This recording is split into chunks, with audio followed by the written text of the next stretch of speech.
Salt Lake City, Utah. Bonsoir. How are you doing tonight, folks?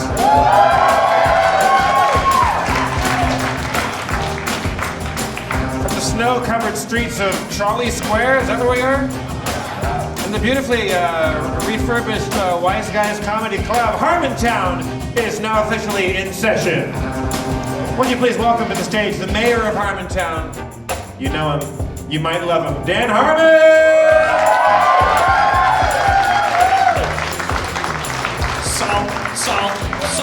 Salt. Take some chloride. Take some sodium. Salt. You guys love salt, right? Everyone loves salt? I was like, okay, there's a guy holding a sign in the audience that says, Utah, 1922, never forget. Which I think is like a deep cut reference to our podcast, right? Like we were making up tragedies at one point.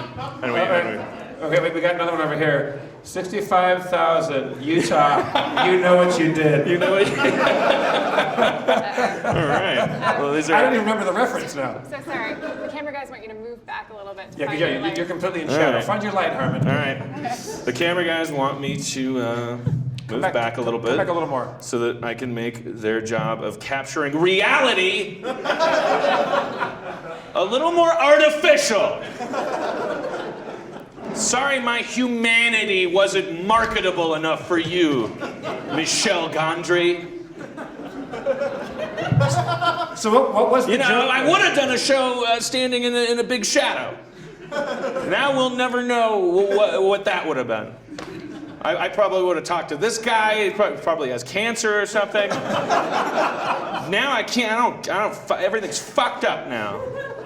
But they got their shot, Jeff. They're painting with light. It's fucking directors. Salt Lake City, is about humanity. It's not about film. You know, I understand there's people here who fled Sundance to get here, right? I heard about your vests, your matching vests, and your beards and your Sundance vests. You know, Colorado. Fuck Colorado, right? That's where Denver is? Is that where Sundance is?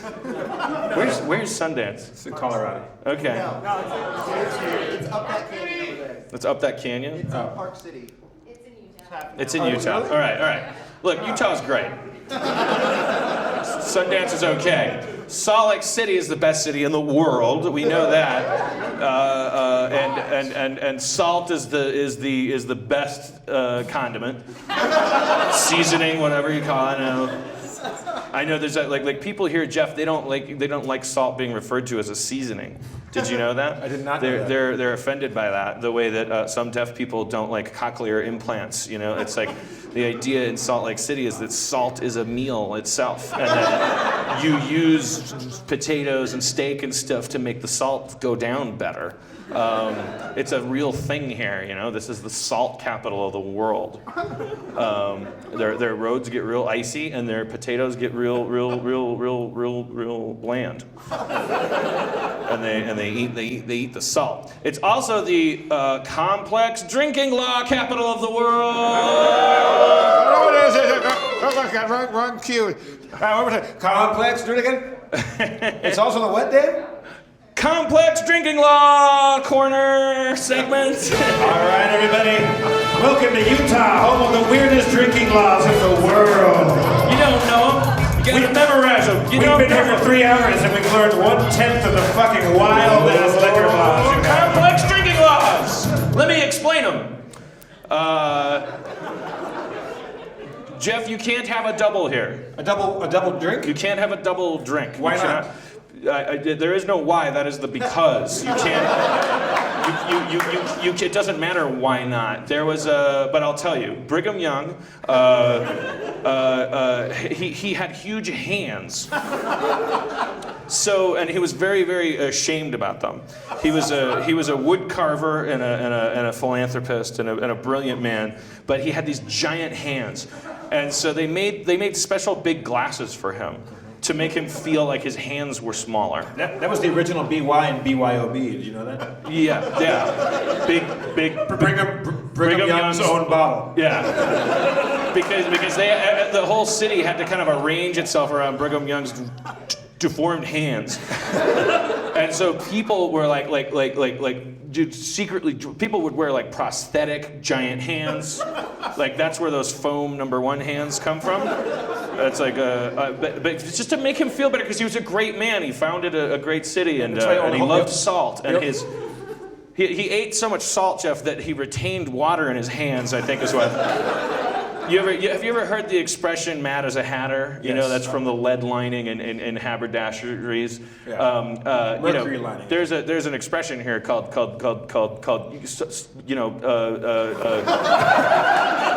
hands the size of Brigham Young. So he had special giant glasses that they would get out for him. If you ordered a double here in 1828, when Brigham Young was here, you could die. Like everyone was drinking out of extra large glasses. So that's why no doubles. But it doesn't matter. Today it's in honor of temperance. And that's why the foam hands only hold up one finger. I'll have one. Yes, I'll have a single. Do you want one drink or do you want two? I don't want two enormous Brigham Young-sized drinks. We don't do doubles, said the bartender at the Marriott Hotel. I love it's something really weird about that too. Like when you're at a Marriott hotel, like I'm pretty sure Marriott as a hotel chain probably has more hotels than there are people in certain cities in the United States. Like as a corporation, it's practically a country, and it's like I don't know what's ironic about that, but something is like it's like you just work at a Marriott. Fucking give me the Marriott goods. Like what if Utah said I couldn't sleep in a bed? Would there be no beds in the Marriott? What's in charge here? Does the money walk or the bullshit talk? You know? I walked into the bar at the Marriott. And a nice young lady said, "Sir, I need to scan your ID." I'm like, "Oh, okay, that's I've never seen that ever." And she took it and then she wrote down every bit of information off of my ID. And then she put it in a thing and it came out shredded. And then she said, "Go fuck yourself." I thought that was a crazy lady thing. Is that a Utah thing or is that a crazy lady thing? That's a Utah thing? Maybe crazy ladies are a Utah thing. Maybe like lithium's a salt, right? It's all coming together. But also, we were just told that you're not allowed to, in this restaurant, you're not allowed to be walking around with your drink. You have to be seated and eating like chicken wings to have it. We broke the law coming up here.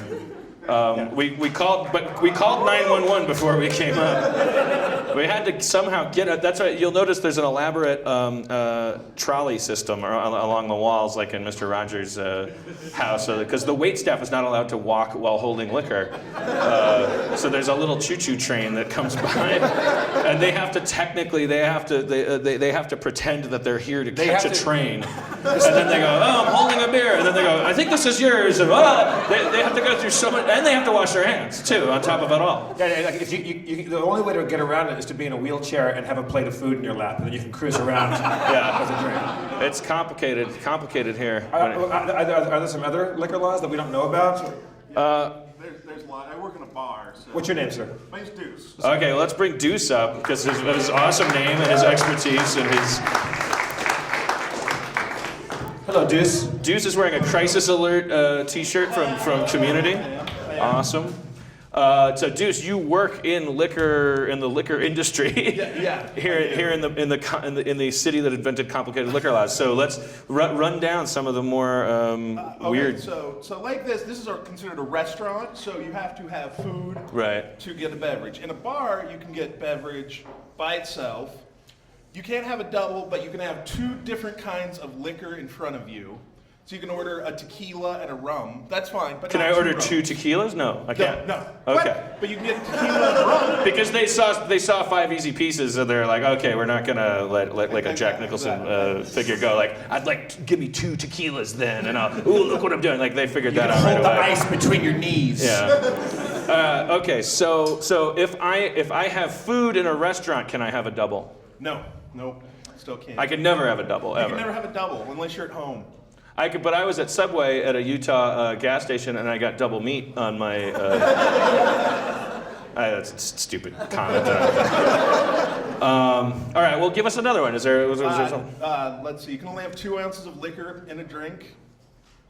So Right. even if it's like a Long Island, which has all kinds of different liquors, you can still only have 2 ounces worth of Oh, alcohol. total? Total. Oh, so Total. if you order a Long Island iced tea and you It's bullshit. like that's does it come in a Dixie cup or? Usually, comes in plastic here.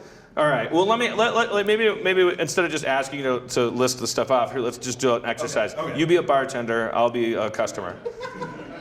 Oh, what a rough day of being an American citizen that's supposedly allowed to do whatever the fuck I want to do, and having to put up with an ownership class of rich people that have 1% of whatever the 99% of thing flam. I'm so stressed out. I would like to numb my brain with a legal substance that makes everyone around me smarter for a couple hours, a couple blessed fucking hours. Can I please have a Kettle One on the rocks with no lime? And okay, so the answer is yes, but then Yes, sir. Then you fill the glass with ice, Fill it up. and you fill it up. Like I've noticed, It's a thimbleful. it's 1 ounce of okay. Right, so I get it, and I go, okay. I'm gonna slide this $5 bill across the table. Hey, can I? Why don't you make it a double if we're gonna be this way? Then I'd look around, see if the DABC was in the house. And then I'd Is go, he a rapper? Yeah. No, What? that's the What? beverage council or whatever. Yeah, Department of Alcohol Beverage. Yeah, it's ridiculous because they actually send spies in a lot to us. Right, secret drinkers. Yeah, they really do. They really do. Lots of underage kids being like, "Come on, man, here's $20. Let me in the bar." Right. Well, that's everywhere. And then does an Irish guy walk in and go, we're shutting you down, Deuce. Oh my We're God. shutting you down. Jesus Christ, Jeff! You know who would hate it in Salt Lake City? Fucking Jerry McSeinfeld. Jerry McSeinfeld. Stay here, dude. Stay here. Oh, I'm Jerry McSeinfeld. I'm an Irish Jerry Seinfeld. I'm famous for me observational material and me Irish heritage. So you can imagine I'm quite puzzled by the state of affairs in your little burg. Why can't I have a double? We've been over that. I'm Jerry McSeinfeld. Why is it so snowy outside? And why, in such an inhospitable climate, would you want to make it even harder to drink? What's happening? Why do you want people to move away so bad? Is that why you're always closing all the roads so we can't escape? Aye, sir, that's the exact. Oh my God, it's me! Irish Tim Allen. It's Irish Tim Allen! Irish Tim Allen, what did you do today? We went on tool time, sir. Talk to me, neighbor Wilson. Well, he's a little Scottish. But Irish Tim Allen is a pirate. It's fine. Don't judge Salt Lake City. You live on a salt lake. Why is it a salt lake? Why would you want to put salt in a lake? It's the worst place for it. Oh, sir, I fixed that with me tool time supplies. Woo! I'm Irish Steinfeld, and he's Irish Tim Allen. All right, thank you, Deuce. Deuce, everybody. I thought that Irish Seinfeld would have a lot more material here in Salt Lake City, but he actually doesn't. He actually. This is the city that puts me and Irish Seinfeld on the same page. Because and everybody, because he's like, oh, well, why can't you have a double? That's it, right? Why can't you have a double? Just put a billboard outside as you enter the. Is that a statewide thing or a city thing? Statewide. Statewide. Okay, so as you cross the border into Utah, just put up a big billboard that says, not you can't have a double. Say, why can't you have a double? And then the answer underneath it will say, because we love you. And like have like a black lady with a baby. Something to like make it. Is there anybody here that's from Utah that still manages to get drunk occasionally? Like, is there anybody here that's a drinker? Like, does it keep you from getting drunk? Does laws? I imagine, Jeff, that the alcoholism is rampant here among the youth. I saw SLC Punk with Shaggy. When I was like, I don't know, 16, 15, I think I was like 15 years old in high school, we came up to Utah from Southern California to on a ski trip. And so we went to like Park City and Snowbird, or whatever the hell you got up here, Alto, whatever. Alto, yeah, it's great, best snow in the world. And we had no booze, because we're all 16, 15-year-olds. And I was kind of like a huckster. I was like a shoplifter and a bad person and a burglarizer and stuff. And so I'm like, I was commissioned to go out and get the alcohol. So I went to a hotel, and there was a really cool like little liquor store in the lobby of a hotel, but it was just like liquor, like no beers, no nothing. It was just like a really old time like Raymond Chandler novel kind of thing, like an old hotel with a booze department in it. And they probably had like a house dick walking around, like busting people. And I went to the guy, and I was skinny little 15-year-old. I was like, hey, my dad's having a big party with a bunch of his asshole friends up in the room, and they're too drunk to come down. He sent me down to buy the stuff. Here's his list. And I just put this piece of paper in front of him. He's like, oh, wow, that's clever thinking of him. So you need two, I just bought just bags and bags and bags and bags of booze.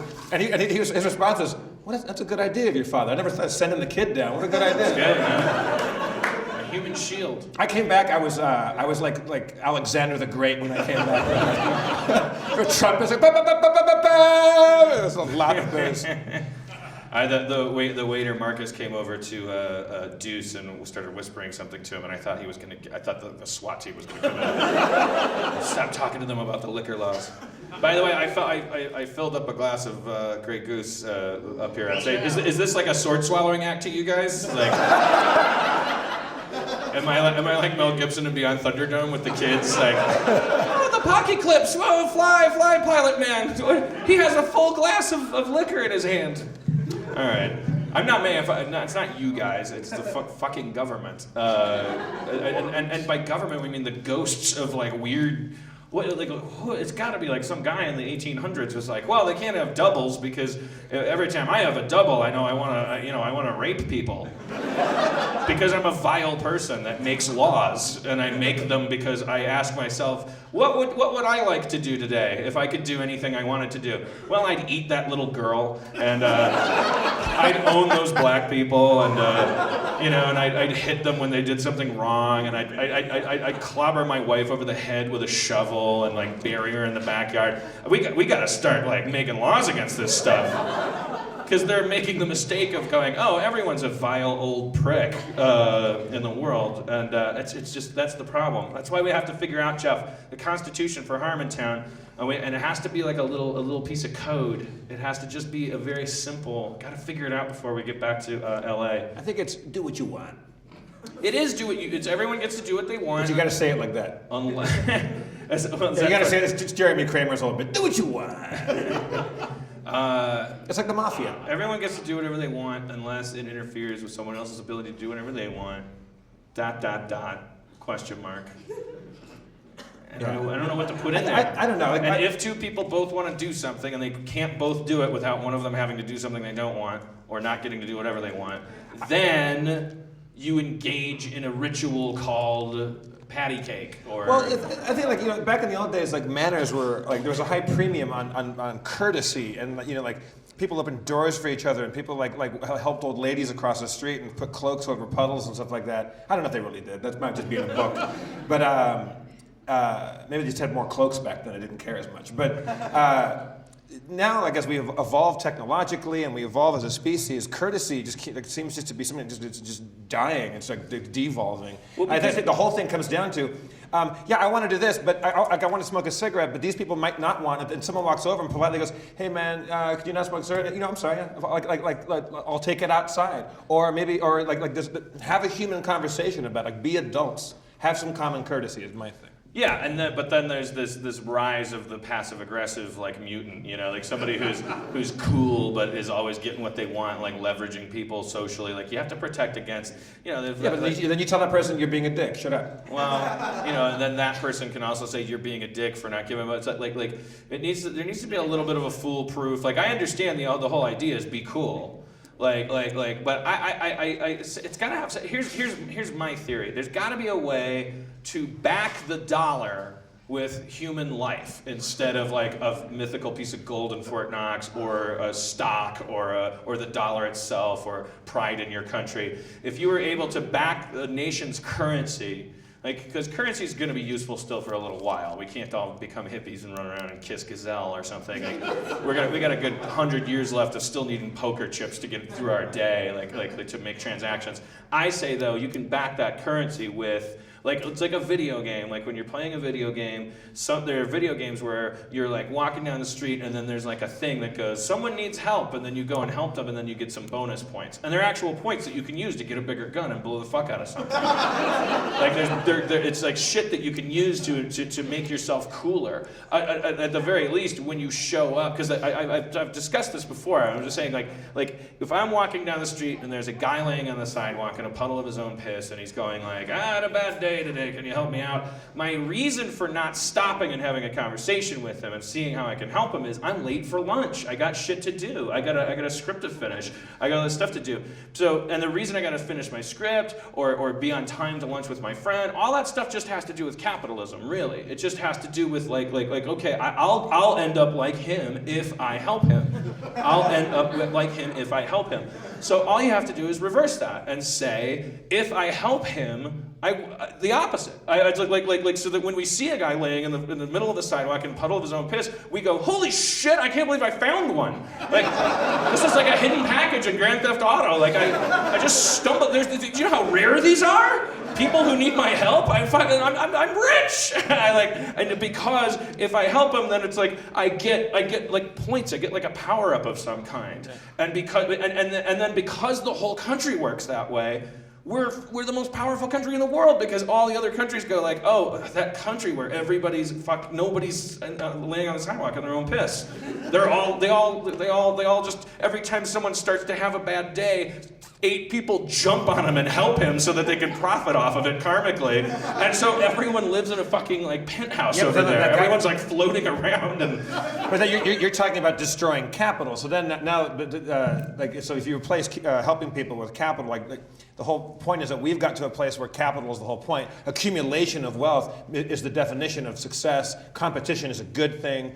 You know, getting ahead of other people. Yeah, but like a couple thousand years ago, the definition of poor was, you know, you lived until 25 if someone didn't come into your house, stab you in the face, and fuck the stab hole. Like, that's not what it means to be poor anymore. Now being poor means you eat a Big Mac out of a dumpster and you have a coat that someone gave you. Like you're still walking around without a house and you get fucking cold and you die sooner. But like the poverty, the definition of the 99% like keeps going up. We can increase that by 1,000-fold. That's my theory. I'm no economics professor, but I don't think that capitalism yes, it means that there's like a pyramid in place and that there's a competition in place. But why can't the poorest person in the world have like a giant TV and get to play video games and he could, but it profits none. You know, enough food goes to waste every day to feed almost everybody, and you know, there's certainly enough housing and clothing for everybody. But prices have to be at a certain place. We have to make sure that rich, white, gross people control shit. They don't have to be. It's just that that's been the easy way to do it. You know. And it's all kind of falling apart anyway. Like rich people, like there's a shorter path to like, you know, keeping poor people poor. Like that's what makes sense to a rich person. But like if you challenge them, they tend to figure shit out. The thing that bums me out is like a room like this. There's no government in here. This is the proper definition of anarchism. I mean, there's nobody ruling anybody. Yeah, if somebody here just stood up and was like, Jesus Christ, I'm gonna shit on my hand and throw it at you. No cop can help me. Like that guy becomes in charge. He's Bane now. I'm headlining at Wise Guys. I'm the new Kevin Nealon. There's a lot of Kevin Nealon pictures on the wall here. Kevin Nealon is there. Is Kevin Nealon a part owner here? Did Kevin Nealon like resuscitate a dying pregnant woman here? Was he like in the middle of his act and like a woman was like, I'm 6 months pregnant and choking on a hot wing, and he's like, excuse me, and like just brought her back to life and gave her $1,000 and then Kevin, before you go, how can we repay you? Your thanks is enough. No, how can we repay you? Put up 400 photos of me. Create a system of laws in my name that make it hard to drink. I am the Nealon. He's like the Stargate guy. Like Yeah. he'll come back every once in a while and suppress literacy, but he gets worshipped here. Anyways, like that guy, if a guy stood up and like fucking tried to choke me to death, you would be the people that helped me. You would save me possibly, and vice versa. Like we have wait staff here. We have maybe we have a bouncer here. We have these are all private anarchic roles. Like you need a bouncer and you need a wait person and you need a club owner and you need a performer and you need an audience, and then we're not animals. We know how to fucking behave ourselves. We don't need a fucking senator to tell us like what left from right is. But those are the only people that don't ever do anything. It fucking confounds me how we've created a new society where how like bees, like they raise their own royalty. They're just sitting there as larvae. You could fucking eat them. And then these queens hatch, and then they sting the other queens to death, and then they take over, and these poor soldiers are just like, oh, thank God we have a queen again. I understand the desire for comfort and leadership, but in America, the idea was that those people are civil servants. It's like, here, you're not wearing a crown. You're wearing a clip-on tie. Get to work, motherfucker. So I can go do the shit I enjoy. I want to be a radio DJ. I want to be a dentist. I want to dig a ditch and then like punch a clock and not worry about shit from 8 p.m. to 6 a.m. Some people might prefer doing that shit. None of us want to balance the budget and make the garbage trucks run on time. That's why we elect officials. The president is supposed to be a top-of-the-line fucking dipshit civil servant. He's not supposed to be someone that we cower in the presence of, and most importantly, that people like literally murder and cheat and lie and steal to try to become, because they have the most power in the world. And all these fucking lawmakers. All right. Anyway, sorry. Let's do a fart corner. Sports corner! Hold on, I gotta cue up the music! Fart corner offsets the political rants. Fart corner is the place where a diggity dance. Fart corner's gonna make it real. Fart. All right, everybody, it's that time again. Fart corner. Fart corner? Fart corner. Fart corner. Get ready to get farted on by your favorite farter, Dan Harmon. What's your name? Dude.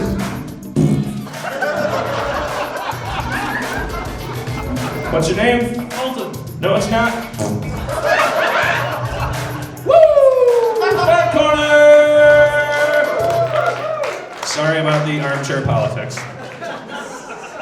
But when we go to the moon, I swear to God, like when we go to the moon, the first person I catch talking about me like I'm in charge gets shot. Whoa.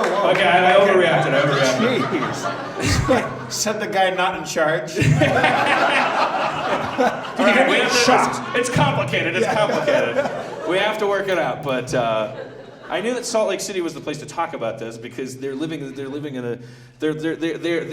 come face to face with the absurd hypocrisy every day. They live in a lake made of salt. Are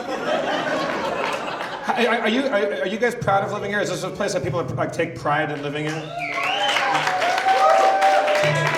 Well, who would say no? It was a measured. It was like Juice is shaking his head no. Some people are like, yeah. Yeah, but there's an elitist effect too. Like you could ask that in Brooklyn. Like, okay. I just like towns that aren't New York or LA. Like we have this kind of elitist like training too to go like, oh, I live in Denver, but sorry, I burped.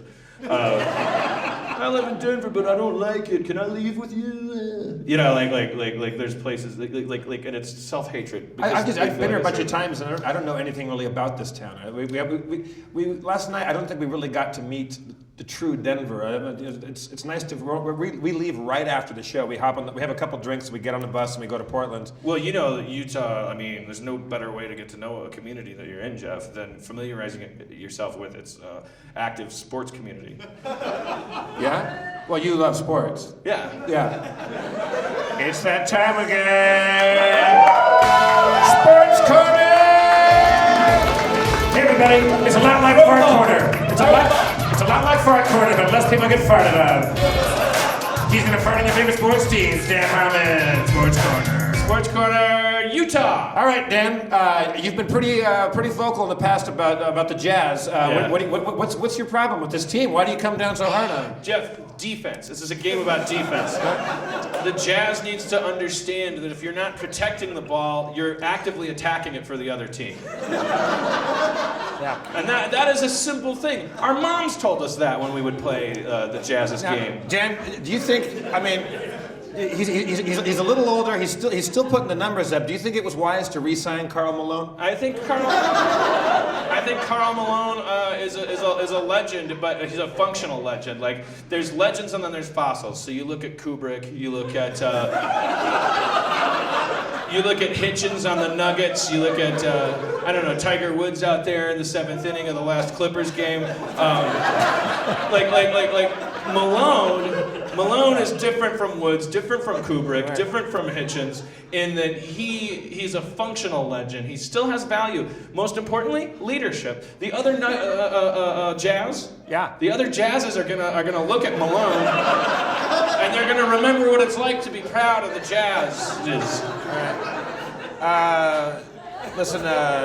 It's a game about spirit and mind. Like, I don't know what people think moves that ball from left to right out there, but it's not just yardage. It's handicaps. It's icing the knee. It's taking things quarter by quarter, and it's leadership. It's belief in that your team can do it. And Malone brings that to the Jazz. All right. Frankly, that's what the Jazz has been missing. I'm not going to win any popularity contest saying this, but Malone belongs on that team, and Hitler was right. Sports Corner, brought to you by Nabisco. Sports Corner! Yeah. Sports Corner, secret racist agenda in Sports Corner. Don't know if you got it. Sports Corner, stuck in a pro-Nazi message at the end. It's just that simple. Sometimes you catch it, sometimes you don't. Yeah, I mean, some of your racist agenda is more subtle than other times. Yeah. That time you just said Hitler was right. You just Don came out right. Imus, he got caught, you know? Yeah. Jimmy the Greek, he got caught. I'm very cool about it. I'll slip it in. Yeah. I give a boom goes the dynamite. Hitler was right. Okay. What do you think Hitler did right? I mean, top 10 yardage. Mostly yardage. He really put up some yardage against Poland in 1939. He was first in completions, Jeff. Always be attacking. Yeah. He did.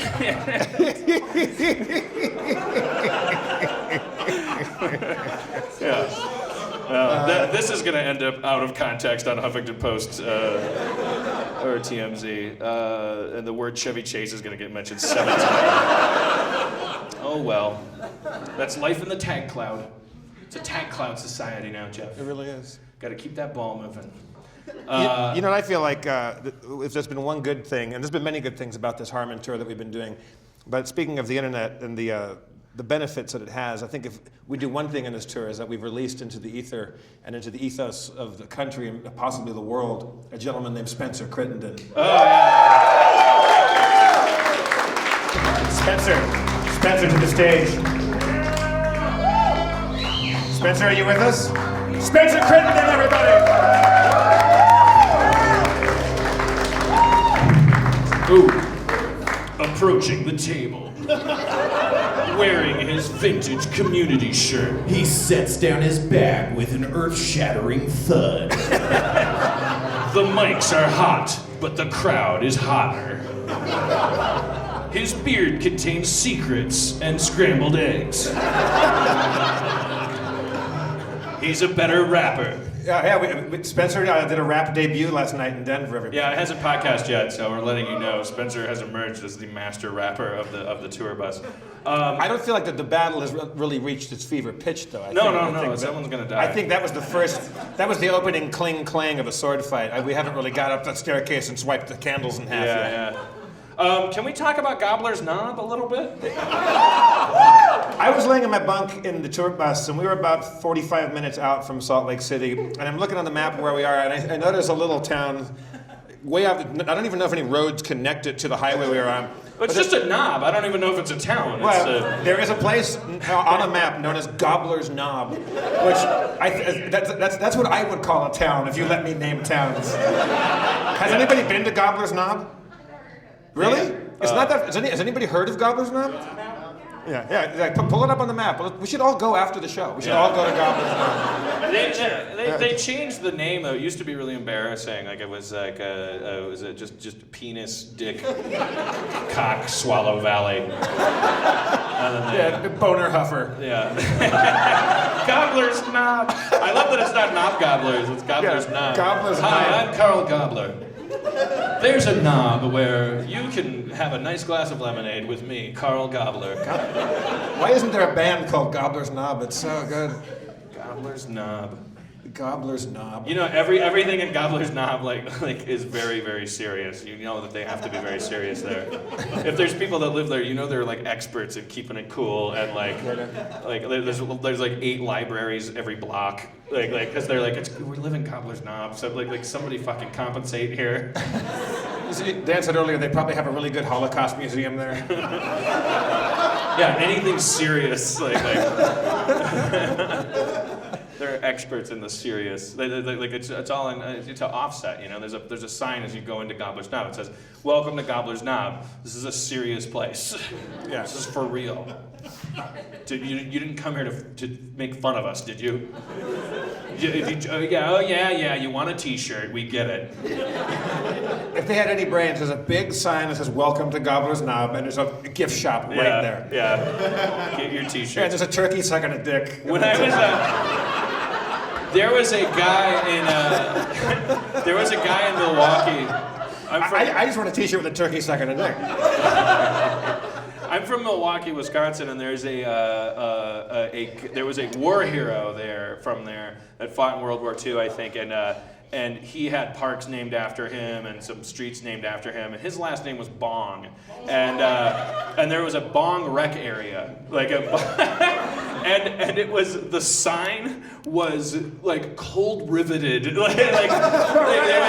would say Bong rec area is this little sign that was just like any ordinary sign for anything else, but it was like fucking 8 bolts per centimeter. There's like razor wire going up to it. Giant chisel marks on the side of it. And they actually, I saw an interview with his granddaughter or something, who's still a Milwaukee kind of socialite or philanthropist or something, and the Bong name lives on in Milwaukee. And the journalist had to just be doing it as a bit. It was like this interview with this woman that was like, she just didn't understand why is it the most stolen sign in all of Wisconsin? Why do people keep stealing the Bong rec area sign? He was a war hero. He tried to do good with his life, but I don't know if they're being disrespectful or if they just appreciate history. It's because it looks perfect in your basement. That's because there will never be enough Bong rec areas to put that sign up. Spencer, I saw on the Instagrams that you and Aaron made snow angels, and you did it in your shorts. Oh yeah, totally. Did you bring pants? I brought 1 pair of jeans. Are they magic jeans? Do they have one use? Are you saving them for something? Oh yeah, they recharge every couple of days, so I've been cycling them. Is it for you like when people tell me to tie my shoe, like people telling you to not wear shorts? It's just obnoxious because people think that because they're little wusses about weather that I am, and I'm just fine. I was fine in Bloomington. I was fine in Chicago. I'm fine here. So you're not doing it to prove a point. You're doing it because you're more comfortable that way. Well, at some point when people start telling you to put on pants, you do it to prove a point. Right. But honestly, I'm fine. If I thought I'd be more comfortable wearing pants, would have just put them on. But the worst thing is, imagine when I was a kid, people would tell me, take a shower, you gotta comb your hair, take a shower, you stink, you're a piece of shit. And then one day I took a shower and combed my hair and got on the bus, and all the 8th graders were like, "Whoa, look at that, dude, give me skin, man, give me 5. Fucking seriously, man, good job. And I was like, never again, motherfucker. You just redefined lack of hygiene. I am going to be a millionaire, and I'm going to smell like a butt. You've done it. Yes. You've accomplished your dream. Yeah. Yeah, I took a shower in the hotel today. You can't even tell. I'm so dirty it doesn't matter anymore. I'm 800 showers behind. I have to take like 80 showers in a row. Our tour bus smells pretty good. I thought certainly by the halfway point it would be smelling like a locker room in there, but it's pretty good. I've never, people tell me like girlfriends and stuff. They go, you talk about your lack of hygiene, but you actually don't stink that bad. And I think your body's covered with this symbiotic like community of microbes, and when you wash, you like kind of disrupt it a little bit.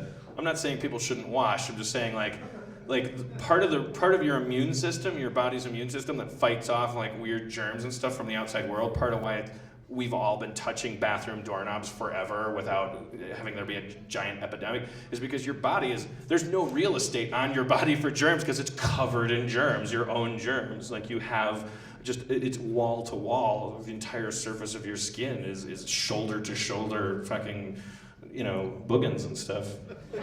So is this like some kind of revisionist hygiene history about? No, it's look it up, Google it, you fuckers, you cleanists. If you take too many showers, you'll like break out more often and stuff because it wipes out that bacteria that would otherwise be kind of protecting it. And I think Aaron says because I'll not take a shower for many days, and Aaron said. You don't just start to stink, like you just start gradually to smell more and more like bread.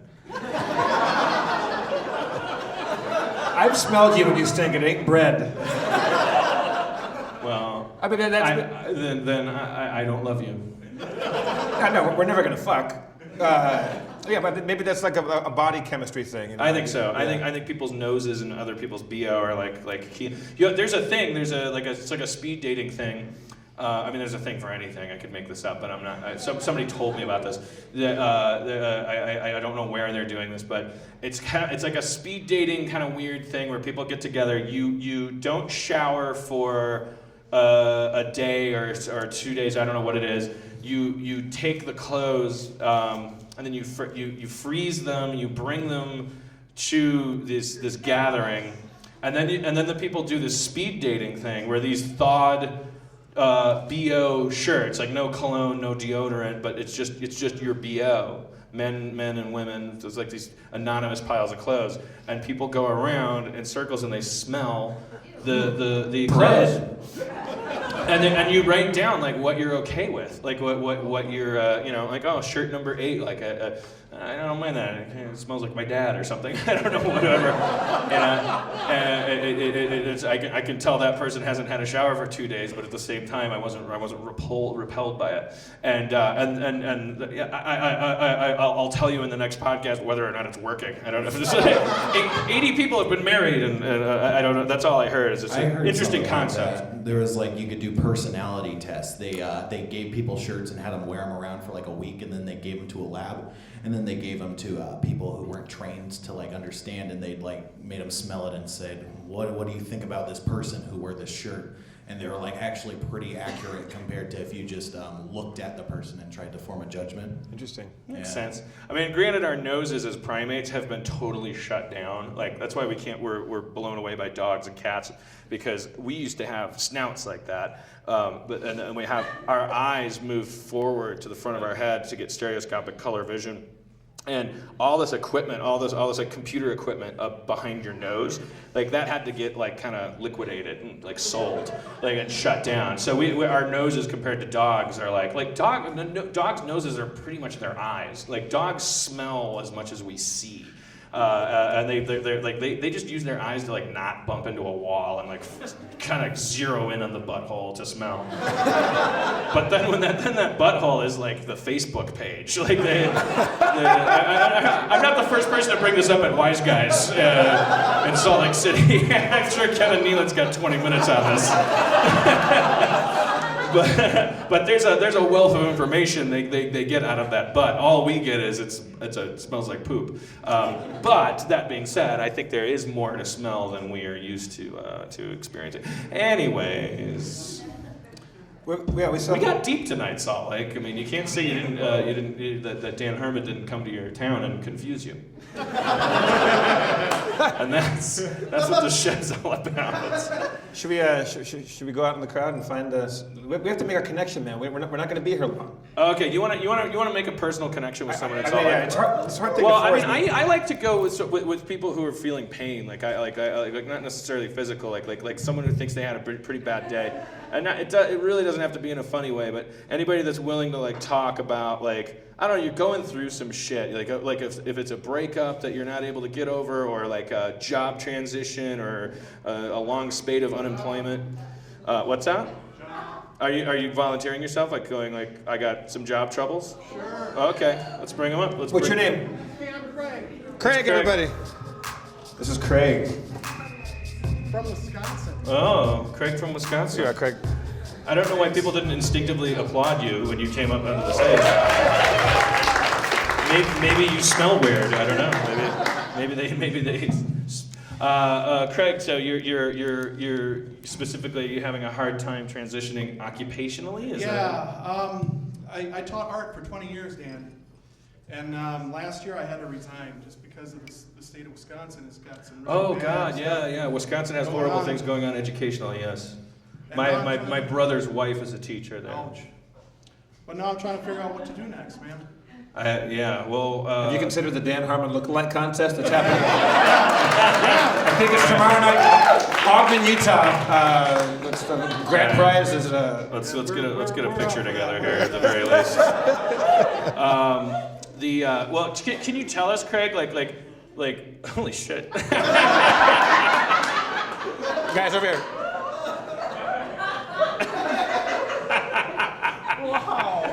That's nice. Here, let me wear your glasses for a second. Sure. So Craig, tell me about your job. Hey, look, I was a teacher for 20 years, Dan, and Wisconsin's fucked up. You know, it's now I'm looking for more work. No, you tell us, Craig. It's Craig. I was going to say, while Craig was Dan, I was going to make him rap.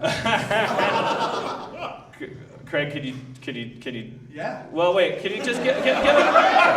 We'll build up to it. No, because I want to hear about this Wisconsin thing, because I keep hearing about it. It's my home state. Shit is fucked up there. So specifically, it's more fucked up. Like education, it's like this is one of the, it's, you know, it's a hot button. It's a liberal thing, but it's also so fucking true. Like it's one of the cheapest things that we could be spending money on.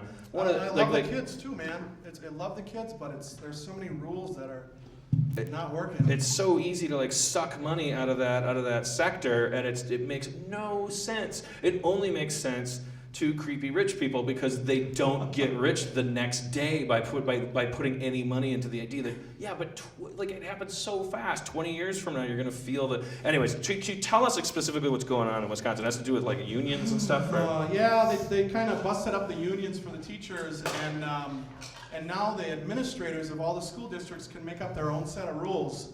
So I'm not supposed to speak about this, but I had 40 kids in my classroom to try to teach art to at once, and it's like 40 kids is a lot of kids. That was par for the course when I was in high school in Milwaukee Public Schools. Never mind. No, these are 6,000 student schools. Okay. Like I went to Marshall High before I went to Brown Deer, Okay. and it was like was it 6,000? 4,000 kids. And then I went to the suburbs, and it was 600 kids, and it was like 15 or 20 kids in a class. But when I was in Milwaukee Public Schools, there would be 30, 40 kids in a class, especially in an art class where it's like, oh, you have to take art. We don't want to spend any money on it. You just six kids to a paintbrush, and because who's going to enforce this? I loved art class, but again, we had 30, 40 kids in my class, and I barely remember that teacher's name, because you got no personal interaction with, like, we were all making clay, statues and stuff like that. There was no input, there was no connection at all. Amen. And so you end up doing a thing and you get a grade on it, but you don't know what you did, you don't know why you did it, there's no interaction at all, there's no nurturing or mentoring at all. I mean, that must be especially hard on an art teacher where it's all about expression. Well, you want them to be unique, right?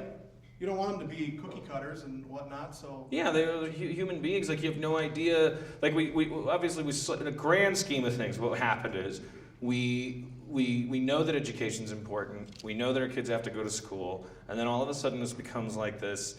We have to have this system. So it's like, and then how do you allocate funding to this system, because it's not socialism, it's the government funds this thing. So how much should we fund it? Well, what are your test scores in this school?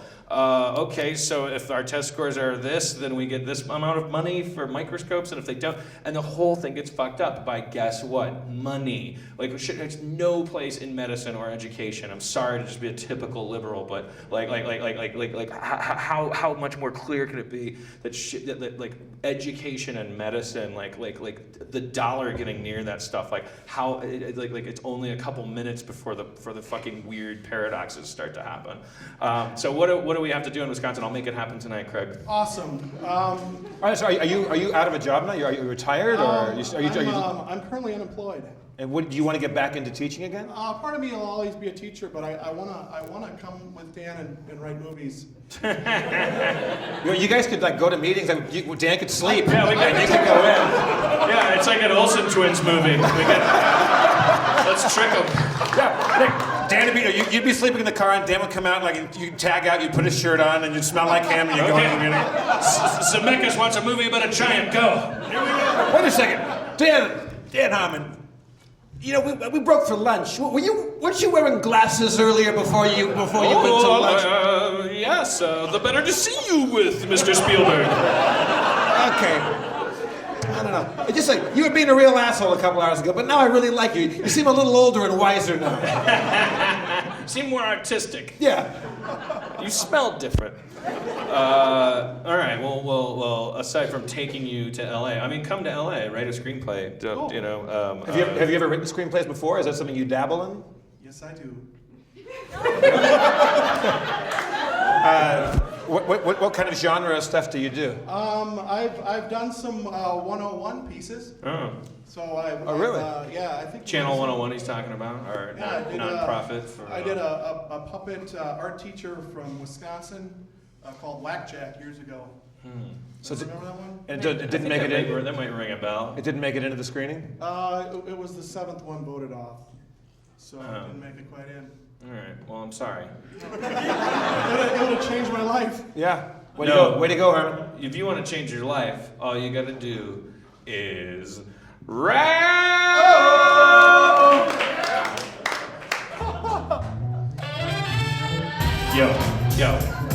Yo. I'll start. You teach art. You're unemployed. I just farted.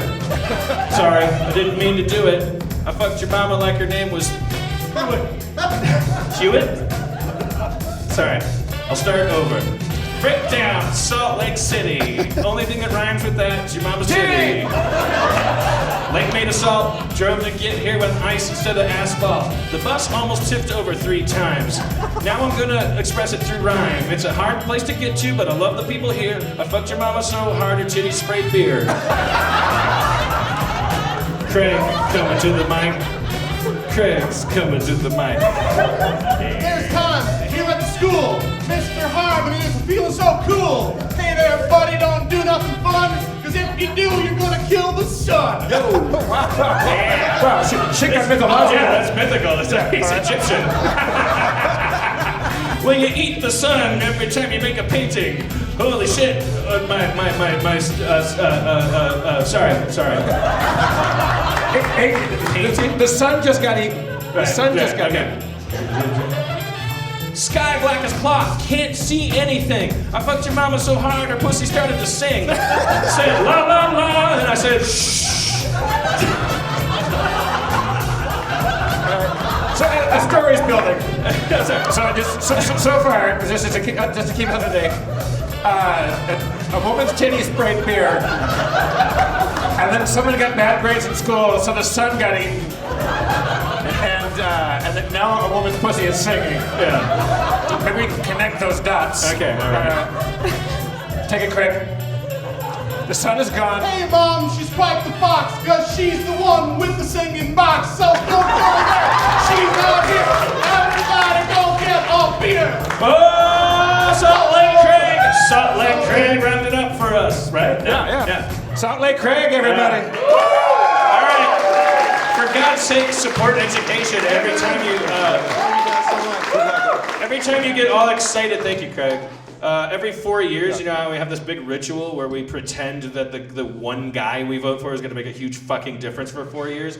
There's also a bunch of other stuff on the ballot. Every time you see the word education, say yes. Because there's no way you will ever go broke giving money to teachers in schools. It's impossible.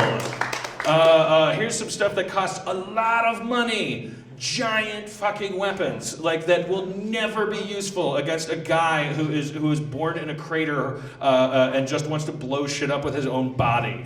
Like we with the tanks we'll keep. They will keep. Let's melt a couple of them down and turn them into erasers. I think that's how that works. So we made a human connection. Your there, city, your state, like the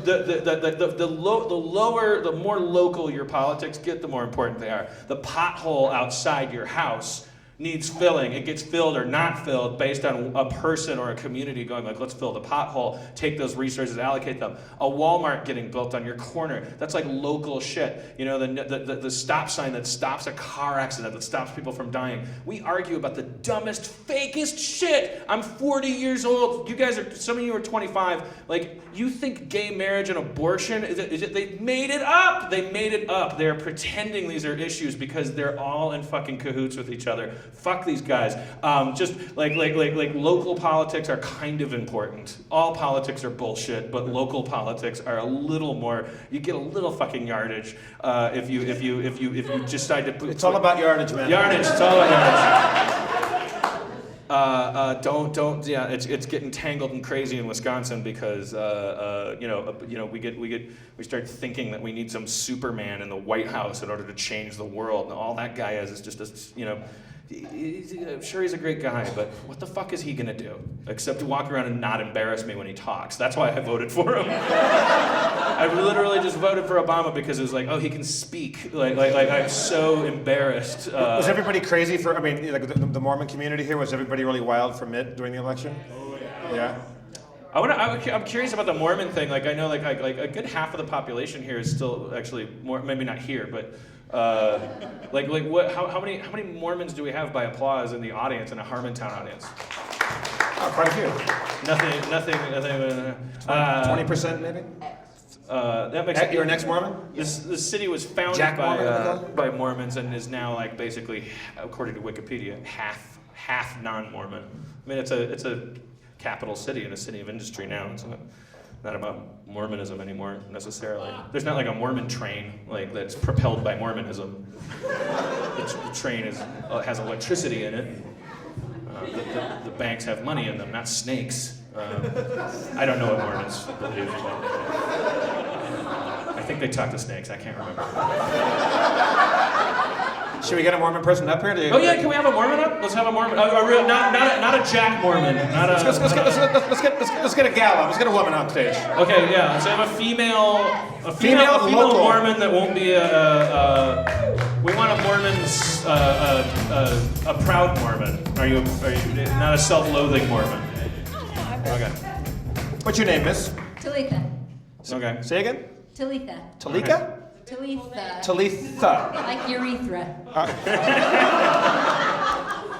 Like Eureka? Yeah. I met a guy. There was a guy that had me sign his book after the show, and he said, "Can you make?" Everybody's got a weird name, like Ridley and Blaker and We like Blue to come Blue. up with the more original, the better. There's It's kind of 1,000 ways to competition. spell Aaron. There's 1,000 ways to spell Michael. I always ask, and I was so used to asking like get the right spelling. The guy said like, "Can you make it out to Jathan?" And I was like, Jathan, and he's like, no, Jason. I have a horrible speech impediment. It's really bad. It's so bad that I sound like a cartoon. Thanks for pointing that and out. I was like, oh my god! But he was, Yeah. he's a Armenian, so he was. What a drag to have a lisp and you have an S in your name. That's a bummer. All right, sorry. So Well, her name might be Talisa. We don't know. Maybe she has a. that's what I was saying. That's a joke I was making. But no, it's urethra, right? What is it? Right. And you're our first Mormon that I know of. I don't know if anyone was a closet Mormon that we've had on the show. And we're in the Mormon capital of the country. I don't know what to ask. What do we do with the Mormon, Jeff? I don't know.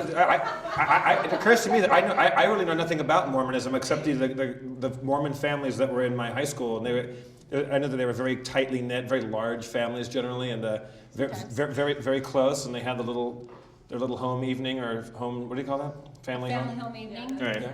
Are you like? Do you still do that with your family? Is it still a big? Are you coming from a large family as well? I do. Well, I have a pretty big family for, I don't know by whose standards, but like I actually have 5 kids and I'm 31. Wow, hey. And that's a big deal because, Jeff, what I've heard about Mormons is that you all get your own planet, like in the afterlife.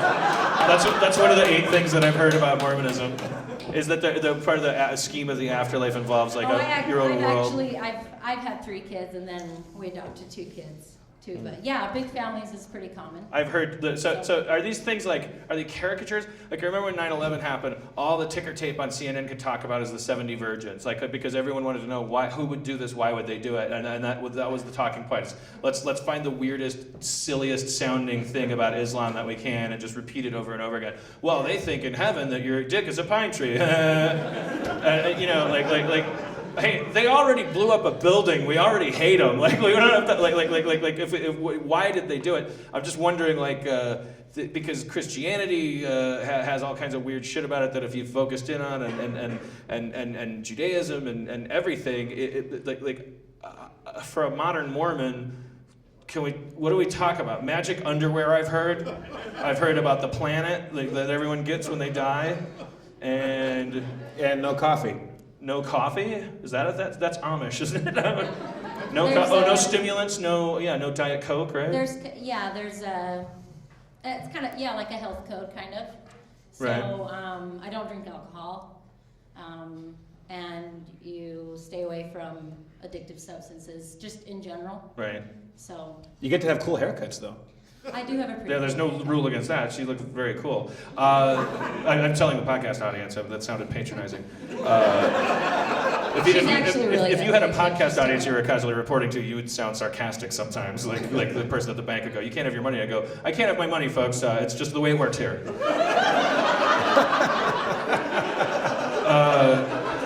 Let's magic underwear. What does that mean? I've heard that phrase, magic underwear. I'm sure that's speaking in terms of a clothing garment that the LDS people wear. Right. It's LDS is Latter-day Saints, so that's the church, the name of the church. And so it's what? No, nothing magic. It's symbolic. Right. So. What is it? Is it about chastity? Is it about? Partly, yeah. Symbolic of. Get really specific, because I swear to God, I've heard that phrase. Like people who are hating on Mormons, they go, they have magic underwear. They believe in magic underwear. It's just and then you move on with your conversation. Go, I'll have the calamari. So knowing that that's all I've heard. That's all I've heard. What does that mean? And I also haven't seen the Trey Parker Matt Stone musical. I don't know anything. I don't know how to get into it without having a whole discussion about, all the fundamentals. But let's do it. We got all night. I don't know if this is the right format. Kevin Nealon's here on Tuesday, but we already did. I can get the missionaries here in about 5 seconds. We already burned through Fart Corner. We got nothing left. I was hoping to get far enough. Well, is there fear of getting it wrong, of sounding like you're misrepresenting your religion, or is there fear of people that aren't affiliated, judging you, or what's the? Or is it just a fear of making the podcast 6 hours long because it's that complicated? No. I mean the gospel's simple. It's a Christian gospel. Right. So it's the Church of Jesus Christ of Latter-day Saints. There were more books later, right, in the New World. Oh yeah, you're familiar. Right. Yeah. That books written at the same time that. But the underwear, you can't. You don't want to cartoonify your religion by. If you go back to in the Old Testament, in the Book of Exodus and things like that, they talk about when they go to the temple and putting on a holy garment. So it's the same type of thing. It's symbolic of certain covenants you make at the So this is temple. not a sexual thing at all. This is not about. Oh, see, like you know, Orthodox Jews, like some like there's some sects of Judaism that where they have sex through a hole in a blanket or whatever. Because everyone has their own, you know, old religions. They have old ideas about sex that are. I thought when I heard magic underwear, I automatically assumed it was some kind of like. That you wore during. Yeah, there was like didn't have a flap in it or something. so that and then when you were 16 you got a flap or and then you got to go to prom. Talitha, I'm assuming you're not wearing it now. You wear it when you go into the temple, right? No, at all times. So it's like a yarmulke, or I mean they don't. So not you're wearing all Jews wear yarmulkes all the time. Are you wearing it now? I am, yeah. And it's yeah, about so like a yarmulke is about like humbling yourself before God, like you're covering your head, like a symbolic God-fearing thing. So this underwear is covering so symbolic of well, starting like your body is like your temple, your body is your gift from God, it houses your spirit. So your body is kind of like your most sacred physical possession, I guess. Where do you go? And the fundamental level, no matter what you're doing out in society, underneath it all, is your relationship with the cosmos. I mean, this is like when I was a kid, we had a thing called underoos. They're sacred to you. I mean, for in a secular sense, yes, sacred. Yeah, I'm getting picked on. I'm getting a swirly, but I'm the Hulk down here. They just don't know it. I'm Aquaman. I have a relationship with you know. That doesn't sound. It's magic underwear. See, people are too. It's too. Yeah, we trivialize stuff, but also people are very freaked out by other people's spirituality and stuff like that. So we do the opposite of trivializing it, right? We make it into too big a deal because every single little thing, like religious traditions and rituals, are tiny little things that sometimes have practicality and sometimes don't, but in all cases are designed to remind the individual in a world where God's not hanging out all the time that God is a part of their life, that they have a relationship with the unknown. Right. And scientists get to punch a clock at work every day. Their job is to study the unknown and like figure shit out, so they don't need magic underwear to remind them. But if you work at Verizon, there's a lot of people that are going to try to like make you think that you should worship Verizon, and they should go fuck themselves if you're a Mormon, because you like when you go home at night you're beholden to this other thing. Do you go to a store to get them? Do you make them yourself? Like, how do you? It's an authorized store, yeah. So the church makes them. Yeah, it's like an authorized pattern. It's like kosher food. Like there's some factory somewhere where there's a rabbi going like, "This hot dog's good to go." Now, I mean, it's just an authorized pattern. Don't answer this if you don't want to. And I'm not being creepy. What do they look like? Like, what part of your body? Like what physically? Huh? Underwear. Granny underwear? Just like from here to here. Really?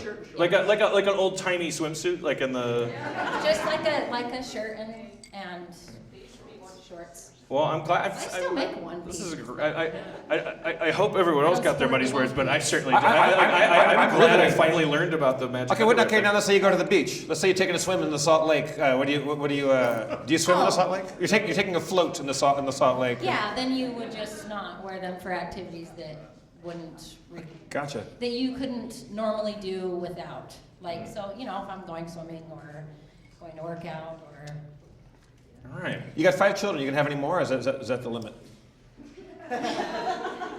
I'm not coming on to you, by the way.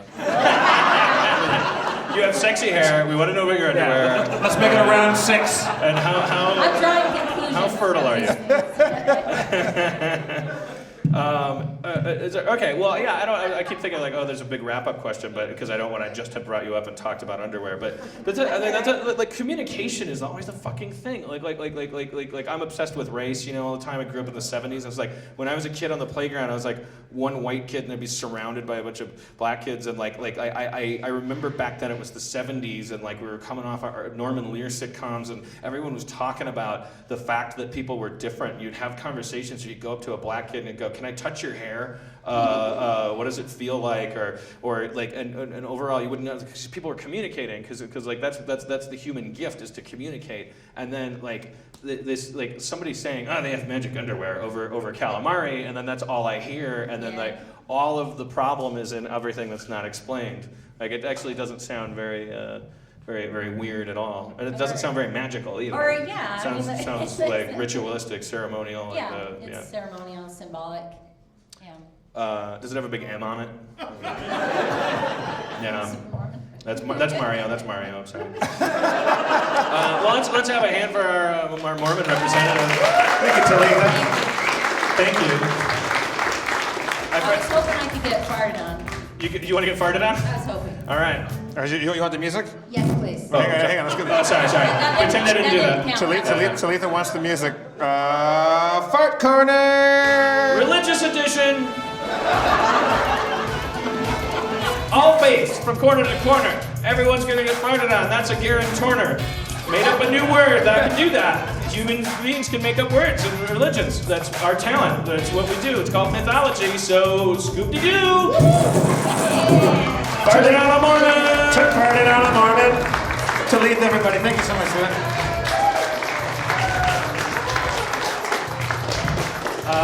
You know what Joseph Campbell said about religion, Jeff? Don't fart on it? People, to paraphrase Joseph Campbell, people fuck it up because they think that Bibles are newspapers. Like they don't like your religion is supposed to be have a transparency to it. You're supposed to be in on the joke. You're supposed to have one foot in, one foot out. The whole point of religion, the whole point of God is that the jar that God comes in says on the label, you're not supposed to understand it. It's not fucking steak sauce. You don't get to incorporate it into your day-to-day without any degree of problems or difficulties with the people around you. It's a very personal thing. Some religions make it a communal thing, and then notice how their communities, their kids have higher test scores and bigger pools, and we get jealous of them, and then we throw bricks at their windows because it's God, dude. It's like it's confusing shit. It both exists and doesn't exist. That's a big confuser right there, isn't it? That's a tough one to handle. It's because it's not he's not going to come down and go like, "Hey, welcome to Wise Guys. Is everybody doing okay?" That would be the worst God ever. Like as soon as he does that, he's fired. Like he becomes Kevin Nealon. As soon as he makes an appearance, that's all he is Kevin Nealon. He retains God status by staying out of the picture. It's your job to. There are less images of Jesus in a church than there are of Kevin Nealon in this company. Jesus is good with just that one, like, hey, I did the thing, and then fucking. And our parents fuck us up with this. It's a popular 25. When you're 25, you go like, well, I don't. But you smoke a joint and you go like, man, God is fucking bullshit. I don't believe in some guy in a cloud with a beard. I'm spiritual, but I'm not religious. And I was like, it's fine. But no, just because your parents are dipshits doesn't mean that Santa Claus and God are the same thing. That was just your parents trying to like pull a whammy on you. Spencer, you don't have to go all the way to jaded cynicism just to get back at your parents. What a waste of a giant brain that's designed to like create and live mythology. Spencer, do you have any spiritual side to you? Do you believe in God? What's your take on the whole rigmarole? I was raised Christian, and when I was young, I accepted the Lord. Sorry, it's a tone of voice thing. It wasn't a leap of faith for me. It was like, okay, there's this dude. He did. Wait, hang on. If you're going to describe that moment, can we do it D&D style? I guess. Spencer, I'm being attacked by Christian parents. Okay. With Bibles. I was talking about a thing. I can't switch gears that fast. Oh, sorry. He was going to talk about God, but I'm sorry. he was going to explain what was going on. I'm sorry, I didn't mean to. Sorry. Walking into the room, clutching Bibles. Your parents say they want to pray with you before they go out to eat. Swallowing your pride, you acquiesce. No, but I mean, it made sense to me as a kid, and then I grew up, and it made less sense to me, and I was never someone who had faith, like in anything. I don't have faith that my mom was going to go back, come home if she left. I don't have faith that the bus was going to arrive. I have faith in nothing. So when it stopped making sense, I was like, okay, this doesn't make sense. I stopped taking it to be fact. So I think that there's definitely some sort of ethereal, metaphysical power, and it manifests itself in many ways that we don't understand. I don't know what those are because we don't understand them. Ghosts, the Loch Ness Monster, and spontaneous combustion. Those could all be the same thing. Like, those could be miracles, or those could all be psychic powers. I do believe the Loch Ness Monster makes spontaneous combustion happen. Yeah, whenever he dreams about the sun. No, absolutely. I mean, when I was growing up, my parents were Christian and told me whenever I would break a flower pot, they'd go, swear in the Bible that you didn't break it and all this stuff. Nothing will make you an atheist quicker than Christian parents. And that's a proud American tradition. Because your parents' Christianity is man, it can really blow. It's like their car. But you get a station wagon from them that you don't want either. Your dream is to get a Camaro. When I was a kid, I was raised in a Lutheran school as a little kid, and you had the Sunday school and you heard the Bible stories. That was the only thing I kind of liked. I never knew what they meant, but I liked the mythology of it. I always liked the storytelling about like people blowing trumpets and knocking walls down. I have no idea what the point of it all was, but I knew that Lutheran church you get to sit there and doodle and nobody cared. So I just drew a lot, and I would leave the church. And I'd go up to the pastor, and he would put his hand out, and he would say, let's see what you drew. He didn't care that I wasn't listening. He actually liked my little drawings. I've told the story before, I think, on the podcast, where I went to Sunday school, and my mom asked, what did you do today in Sunday school? It was like our first day in Sunday school, and I told her, and she pulled me out, because it was like we learned to recognize Bible characters with flashcards. We learned to recognize them visually. I can tell you the difference between Ham and Noah because Ham had a cane in his hand. Noah had a backpack. But confusingly, they were both cartoons. They both looked like Captain Caveman. Confusingly, Cain had a ham in his hand. And I explained this to my mom. I said, I can tell you who Ham's wife looks like. I can tell you who Noah's wife looks like. That is ridiculous. And my mom said, that is ridiculous. And you don't have to go to Sunday school anymore. Holy smoke. But she also put the whammy on me with the, God exists and don't. Because if I'd be programming my Commodore 64 and it wouldn't work right, I would go, God damn it, fucking computer. And my mom would go, she'd slap me and go don't use the Lord's name in vain. So she'd really, I think she was carrying some shit over from her parents. She just knew that if she had a kid that didn't respect God, that she was a fuck up as a parent. So she was just out of paranoia and anxiety was just putting the fear into me and nothing else. There was nothing. And I remember I had these books that would be like the hand-me-downs of see Dick and Jane hang out and they lost their dog. Oh, where's the dog? Where's Spot? We can't find Spot. And I'm like, I'm learning to read. This is great. Well, we can't find Spot. What should we do? Turn the page. Let's pray. What? Jesus can help you find your dog, and Jesus would be hanging out in his robe in the middle of this book about these 50s kids looking for their dog. I remember that being a drag, because it wasn't a good story. It was Deus Ex Machina, and also weird. Jesus is not a cool-looking character in a children's book. Pardon me, Dan. It's very interesting. Carlos, could I get another ale, please? Did you call him Carlos? That's his name, isn't it? It's Marcus, isn't it? No, it says Marcos. He's wearing someone else's name tag. What the fuck? Wait, so your name is Carlos and you steal clothes? Do you have any idea?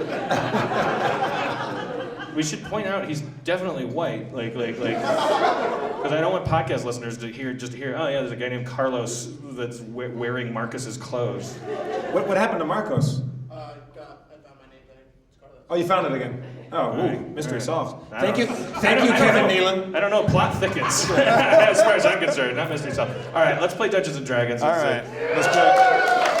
Aaron McGaffey, will you please join us on stage? And Carlos, once again, thank you for my beer, sir. Is this legal? Can I do this? All right, perfect. Carlos broke the law by bringing you the beer because he's not eating while he's doing it. Carlos has to have a pretzel in his hand in order to bring you the beer.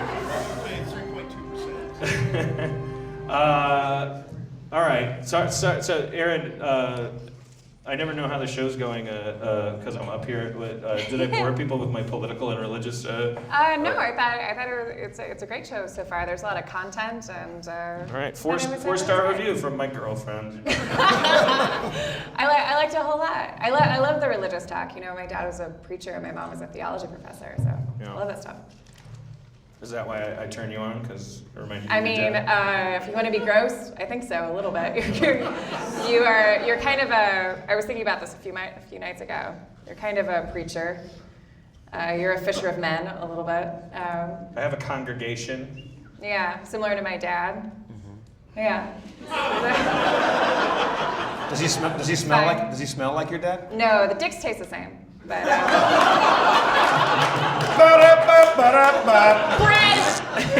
Bread. Yeah, they taste like focaccia. No. Shout out to my dad. And his delicious clerical cock. Wow. Oh, so awful. Sorry, Talitha. No, it's nice. You spent some time with my dad. I have a really nice, wonderful, smart, very cool dad. Sexy, strong, He is cool. lithe. I went fishing with him. He's a cool dude. I like him. But you said he had a bunch of, on the bus, you said he had a bunch of Mormon jokes that he used to tell, and then you texted him and he chickened out and he said, I never had any Mormon jokes. He said, Aaron, I was just explaining Mormon theology to you.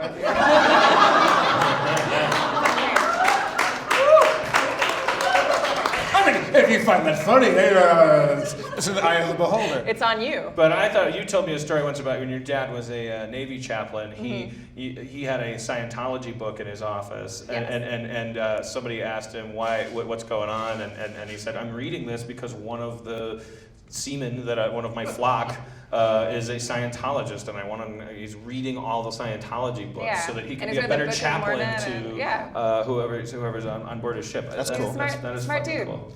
That's cooler than I would be. I'd be like, what? Come on. I'd read the back of the book, and I'd be like, okay. Well. I see. That's the thing. I really loved having Talitha up there and talking about stuff. I mean, we certainly didn't get to the bottom of like the heavy, That's a whole podcast. Yeah, absolutely. But I was like at a Box Brothers, like a place where you mail stuff, and I was standing behind a dude in Los Feliz in our neighborhood, and he's like this, very well-dressed, middle-aged guy, nice suit on, very well, just clearly like well-to-do-ish, having life's been good to him. He's mailing off some stuff, and he had a Scientology ring with a little S in the triangle or whatever. And there's some big delay, so we're just kind of hanging out. And he's kind of tapping his fingers, and I notice the ring, and I go, pardon me, that ring, that's Scientology, right? And he turns around like I had just tried to take his wallet from him. And like, it's really defensive. And this guy does not represent all Scientologists, certainly. But he turned around, it's incredible, like almost like with the posture of like instantly really defensive. And I'm like, and I just kind of pressed right past it. I go, I know, I live in this neighborhood. There's all these Scientology buildings. I've met Scientologists. I don't know the first thing about it. And he's like, he's really bummed out. And he turned around like, can you not tell me about it? Is that the thing? He's like, what's? He's like, what are you doing, man? What are you doing? I'm like, I'm just asking about Scientology. It's like, is it off limits to know? I said, because if it is, that's fucked up. Well, to be fair, you were wearing a Guy Fawkes mask. Huh? I said, to be fair, you were wearing a Guy Fawkes mask. And later husband. Yes. And I was carrying a banjo. So, he had every reason to not trust me. Yeah, also, he was buying a first aid kit, and he was bleeding profusely from that. Right, anyway. The organization, Anonymous, if you can't be forthright about what it is you believe, then I think you believe something stupid. So. Maybe he had just murdered somebody and stole the ring and didn't know. Yeah, exactly. Yeah, there should definitely be an open. Yeah, I think you got to open your books with the religion for sure. Secret religion, it's a little sketchy. I mean, maybe some things are stupid. I'll tell you what's not stupid. Something I take very seriously. Dungeons and Dragons. Whoa! Spencer, bring us up to date, please. On the last episode, our heroes were still within the depths of the Infinifish. After falling out of a semi-destroyed lung, the team dropped down to the circular chamber below. After deciding to carry on, they ran through the next sphincter into a large pink room with a large hanging organ in it. Assaulting the organ with impunity, the game was soon accosted by lightning spidery creatures, and fighting those and destroying the organ was the work of a moment. After destroying the organ, the group stood in a chamber. Before you, a tangle of fleshy cords barring your path. Behind you, the circular chamber you were just in. Go. Again, I never thought I'd get the timing right on that. That was amazing. that's a minute and 42-second track, and you managed to go right to the last second every time. That was orgasmic. That was really good. I'm looking like, come on, a sweat's dripping down my head. Like, come on, you got 4 seconds missing. You went, go. We gotta clip all these up for like my DJ demo reel. Exactly. I mean, maybe you've heard this track enough, or it's kind of No, cellular. it's completely random every time. Because I play a bit to walk you on, I play a bit to bring Aaron up. Like it's never the same thing twice. I just marvel at your internal clock on that track. It's shocking. I was telling Spencer today on the bus, if he ever wanted to start his own religion, now is the time. Everyone's That's trying. a great city to do it in. Have you guys heard of fork nuts? The what? They're little gremlins that cause all the world's problems. I would like to. I should have said this gigs ago, but I really need a case for a Samsung Galaxy Note 2. They break very easily, and it's a very hard. I can't find a case for it in any truck stop or Walmart. And so, if there was any point where I wanted anyone to think that I was a cult leader that was worth giving gifts to, if you're listening and you're in Portland, no, see, Or San Francisco. we're so far behind. It won't drop. You'll get it back. Yeah, it won't work. It won't fucking work. I should have done that in Brooklyn. I should have been like, I need a fucking phone case. Yeah, I told people I needed shoe goo, and my shoe has been repaired, baby. The shoe goo did the job. The thing Also, I is, never even met the person that gave the shoe goo, so thank you to whoever that was. All right, so we're in a room with the. What's that? What happened with the smoke stick? Oh, the smoke sticks. We're in the lung of the infinifish, we think, and we use the smoke sticks to release acrid smoke into the lungs, as well as igniting torches. Right. So we gave the infinifish emphysema, right? Right. And then they slashed it to bits. And then last night we were in what we think is a kidney, and we slashed that. And there was talk about trying to give the infinifish AIDS and killing it that way, but we didn't know how to. I tried to summon an AIDS-ridden animal, but I found out I can't summon animals. I can only speak to them. So, yeah. What would be the noise for you summoning an AIDS-ridden animal? Yeah. Accurate. What do you think it was going to be? All right, so there's a thing barring our way with the fleshy cords. Yeah, it's like if you imagine like a large thicket, but of fleshy ropes. Is this through the third door? Are we in the third? You're in the room with the organ. If you went back a room, you'd be in that 3-door room. So, because we're as Dolly Parton would say, we're 2 doors down. 2 doors down. We've killed the lung and the kidney, and Yeah. so now we need to go back. Presumably, or forward. I mean, either way. I say to these guys, I think we need to go back and go through that third door and take out the third thing, because this feels a lot like a video game or an Irish joke. All right, well I take a swipe at the fleshy cords with my sword. Several of them slice into ribbons. It'll take a few more slices, but Can I just do a couple slices? Yeah. I just start hacking at the things. hacking at the things, you reveal the passageway. Oh, that was easy. See, sometimes just use your machete to get. I charge headlong into the passageway. Nice. Yeah, I've changed inside this Infinifish and on this tour and in this movie about the tour. My character's changed. I have changed. I've become cockier. I've become you rush longer-winded. Yeah. More headlong in your rushing. Yeah. All right.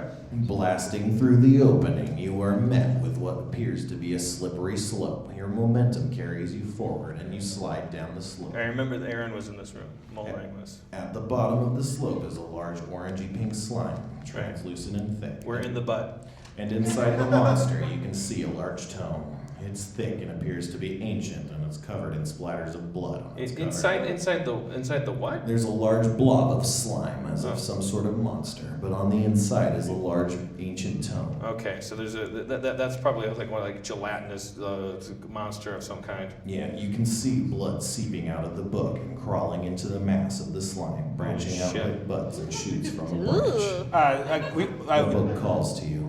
We should join him. The book calls to you? Yeah, you sense a longing for the book. Bally high, bally high.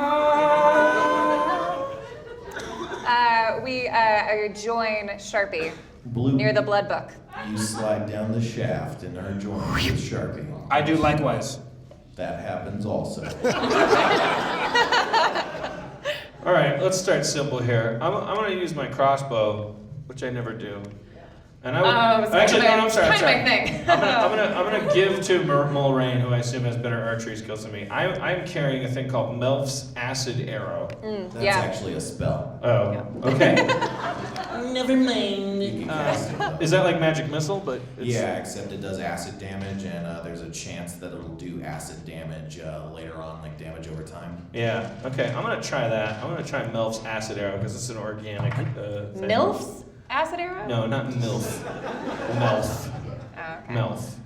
He was a guy. Summoning a green bolt of noxious acid, you fire it directly at the blob. Choctaw! Choctaw! Dealing 8 damage. All right. Okay. Fine. It's not great, but Well, you'll you're not take great. it. What is, man? Take it. I just noticed that I have a sword. Yeah, you have a long sword, and you have weapon finesse, which means you're actually quite adroit at it. Is that the right word? Fuck it. I shoot 2 long swords. Adventure. Is that a joke? It's not if you have to ask. Then your bowstring. I think it's more of a bit. I take the long sword and I Use it. I slice it towards the book. I point Got it. a critical hit. Critical hit! Slicing at the slime, your sword leaves a clean mark along its Man, surface. I had someone tweet at me that I was really bad at Dungeons and Dragons. I'm not disproving it. Yeah. You're not allowed to be sensitive about that. I'm not. Dealing 13 damage, you notice that the slime splits in half. Yeah! Fuck you, Hazmat 46. Both halves launch their attacks. And miss. Oh, nice. We got lucky. So now there's 2 halves of slime? 2 slimes remain. Each is about half the size of the former slime that composed the 2 slimes. Yeah, The book is on the right-hand slime. I don't get it. So we've passed the book on the right-hand slime?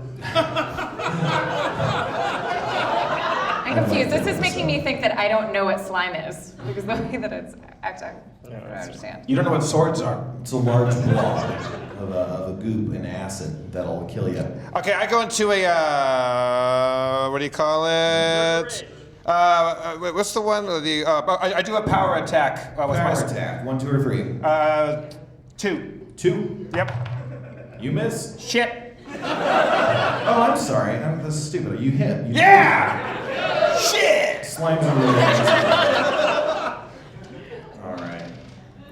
It's gonna be 17 damage. 17 damage, motherfuckers. The remaining slime that you slash splits in half, forming 2 smaller slimes. Oh, son of a bitch. So we're just making more slimes. Yeah, you are. Yeah, but they're smaller. That's true. Sharpie, this might be the wrong time to tell you, but My thoughts exactly. No, I'm sorry. No, I agree.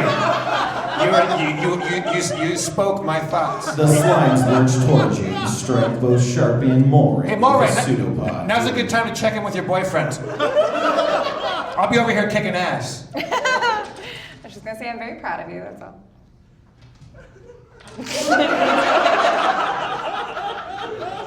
The 2 of you take 11 acid damage. Oh man. Yeah. I see colors. Oh man, I could always see colors, but Yeah. I see more. I see more. I smell them. What can I ask? Quick sidebar, DM. Go for it. Mending. The spell mending. Can repair a lightly damaged object.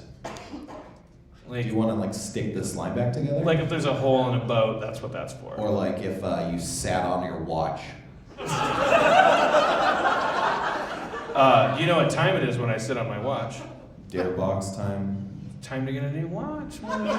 Oh damn. Do I gain hit points from that awesome joke? No. All right. Whose turn is it? My turn? Yeah.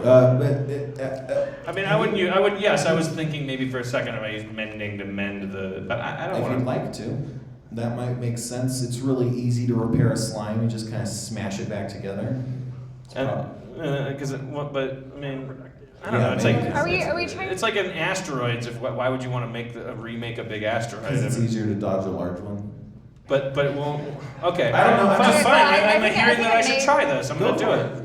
I cast mending on 2 of these smaller slimes. The slimes coalesce into a larger form. However, that final form seems to be smaller than the sum of the 2 slime masses. Ooh. This is like math. Non-Euclidean geometry. Spencer, may I use Alchemist's Fire Yeah, on the slime? Hurling a bag of alchemist fire, you strike the blob directly in its center of mass, dealing 7 fire damage. The blob's now on fire. Which one did you do? The one with the book or the one without the book? The slime? Yeah, there's 2 slimes at this point. Which would be better? The one Don't burn the book. that you like. I don't want to burn the book. Okay, cool. That slime dies. Only 1/2 slime is remaining. The one with the book. The one with the book. Flaming sword! Don't burn the book. You can extinguish the flames on your sword if you'd like. I extinguish the flames on my flaming sword! Now it's just a sword!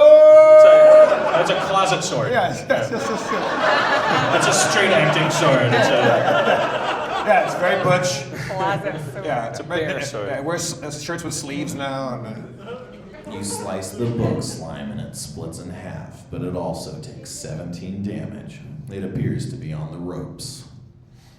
How's the book? The book's cool, it's fine.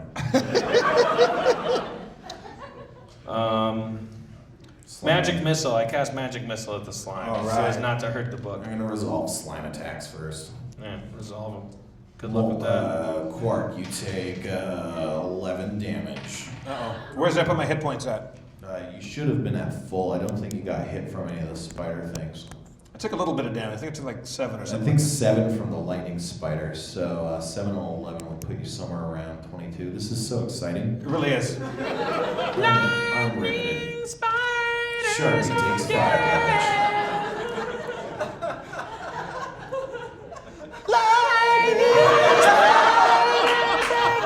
Okay, so you're casting magic missile. I'm just gonna play by myself. Magic missile. Have faith that will return to you, Spencer. I think it's funny if I act like that. It's just a joke. But were you gonna cast magic missile? Yeah, Okay. at the book wielding slime. Firing your magic missiles, they strike true. It takes 7 damage.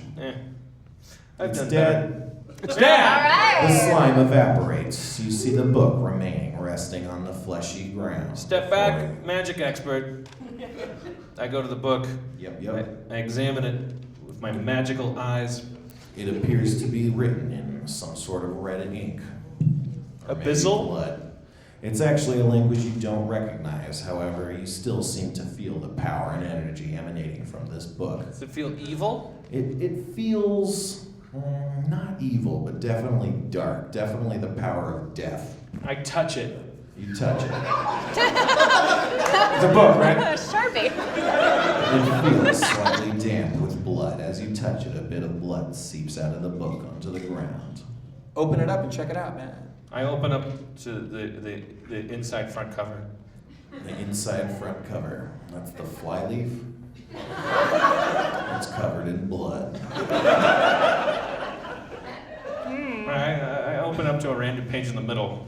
It seems to be written in red script that you don't recognize. It's definitely an old language of some sort. It's definitely not Abyssal or any other sort of demonic language as far as you can tell. Is it gnome or dwarven? It is not Nova no. Is it Elvish? Can I? I detect magic on it. It is intensely magical. Intensely magic. Do our little magical shards have any effect on this sort of thing? Or I don't know. I whip out a shard You whip Sure, out a baby. shard. We all whip our shards out. You guys We compare shard length. I only bring out enough shard to win. I pull my leaf skirt down for no reason. Okay. The shards have no reaction. I approach the book and see if I can read it. I cling to it tightly. Don't act it out then. Ooh, don't be snatching my book. Baby. I don't want to snatch it. I'm just trying to help. Well, look with your eyes, not with your hands. Fine. I look with my eyes. You look with your eyes.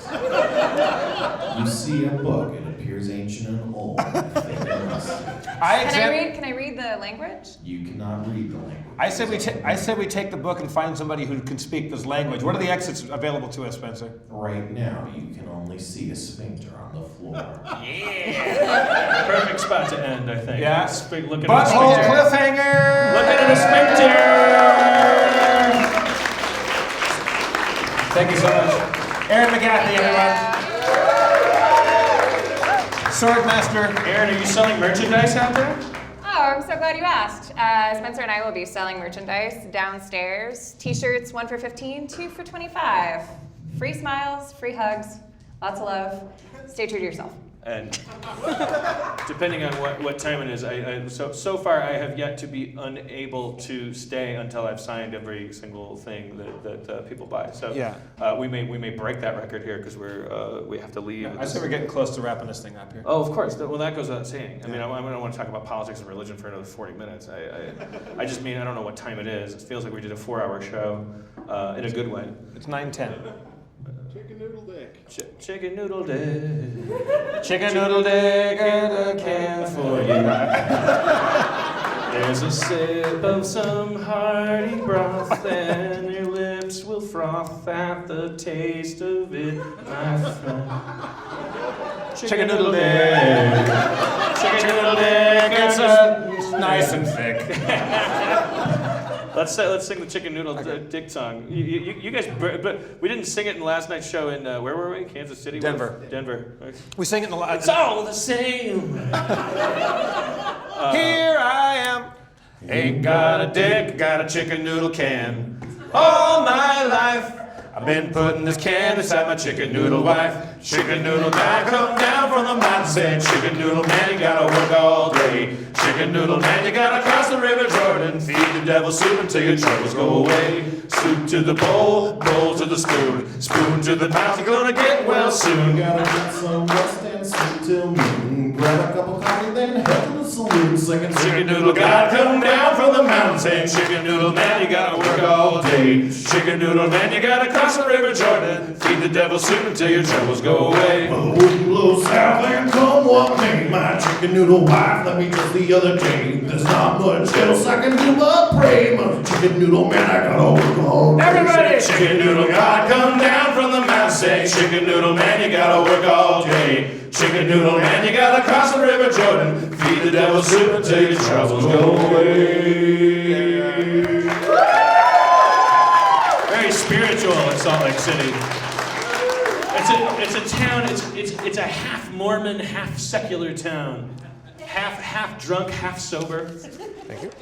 It makes for good mythology. It's like a battery is powerful because it has like, it's got opposing charges and they're trying to get to each other. You can turn that into an alarm clock waking you up for your job at Verizon. Wait, no, that's the wrong one. I went to the other one. Yeah, but I should do some rapping. I should do some fucking hardcore rapping. You want to do a little rapping? I gotta.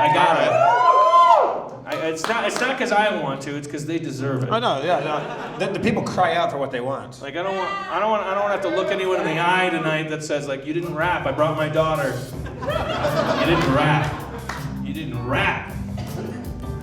I don't know if you guys have been listening to the podcast, but I've been getting really good, and the bar can't be raised high enough. Well, let's put the your money where your mouth is, man. I'm not afraid. Yo. Yo. So far, so good. Yo. Went to a lake and its name was Salt. I fucked your mama real hard, but it wasn't my fault. She came onto me and it wasn't me. I told her, eat my doo-doo and drink my pee. And she did. So I fucked her. She did her part, I did mine. Your mama's so fine. I went down to meet her in the salt mine. Here in Utah, that's what they do. They dig deep and pull it out and give it to the world for truth. Come on down to Harmontown. Salt. Turn that frown upside down. Chloride. He is yellow, poop is brown. So do you. Come on down to Harmontown. A simple seasoning right on your table, but is it that simple or did Cain slay Abel? It's a biblical town, but a different Bible. An Indian found a book. Is that liable to cause confusion? There's 3 books. Is your underwear gonna get you dirty looks? If it's magical, don't be tragical. Just communicate like that chick did, and everyone will be fine, like a Fraggle. Kind of rhymed. One more time with the chorus. Come on down to Harmontown, Utah. Turn that frown upside down. Mama. He's yellow, poop is brown. Papa. Come on down to Harmontown. United States made of all different worlds. Boys and girls, going Christmas shopping. Fucked your mama so hard that her titties were slopping out of her shirt onto the floor, and I scooped him up and said, you need these and more. You need to take care of yourself. Be a good mother. Go home, raise all my sisters and brothers. Be a proud woman. Get a career. Don't keep fucking me, Dan Harmon, standing here. Just the Mormons. Come on down to Harmontown. Tabernacle. Turn that frown upside down. Even next Quiet. Mormons. Yellow, poop is brown. Ex-Mormons. Come on down to Harmontown. Fleeing from my Mormon faith. It was so constrictive, I just had to escape. It was like Jehovah's Witness and Scientologists. I grew up under it and couldn't handle it. And everything your parents tell you gotta do the opposite. But every time you stand back, you might come back to it. Because it really doesn't matter what you pray to. It's all ghosts. It's just as relevant as what you put on your toast. Some people put jam, some people put jelly. I listen to Tori Amos, some people listen to Belly. They're both old bands from the 90s. You're all 25. I'm sorry that I dated myself. Come on down, Harmontown. Turn that round upside. Could have said R. Kelly. Could have said R. Kelly. Could have said Kelly. Jeff, yo, we had a good time tonight. We had a girl that was Mormon came up on stage, and her hair was ghostly white. She had presumably white undergarments on that protect her from evil. I hope that she doesn't get attacked by a boll weevil that eats up holes and lets in a pocket of sin. I know that Mormonism, the tabernacle, is something I'd like to get in and check it out just for a while. I think that maybe Brigham Young could make me smile. Come on down to Harmontown. Spencer's coming up, down, upside down. DM. He is a yellow, poop is brown. Rap master down to Harmontown. My name's Spencer and I'm on the mic. I used to play volleyball, so I know how to spike.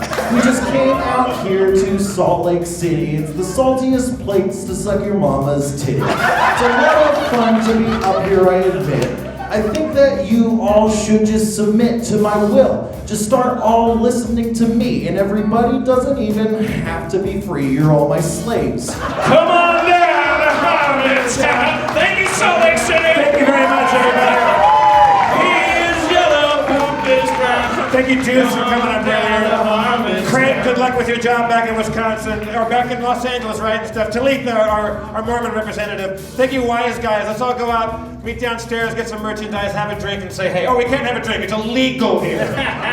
Thank you, Aaron McGathy. Spencer Crittenden. I'm Jeff Davis. One more time for the mayor of Harmontown. Dan Harmon, everybody. God bless you. Whatever God that may be. I'm gonna walk around with my beer in my Don't do it, Jeff. Don't do it. I'm gonna walk to the my green God, room he's like with Jesus a beer Christ. in my hand. Come on down to Harmontown. This is the sad part of the song. He is yellow, poop is brown.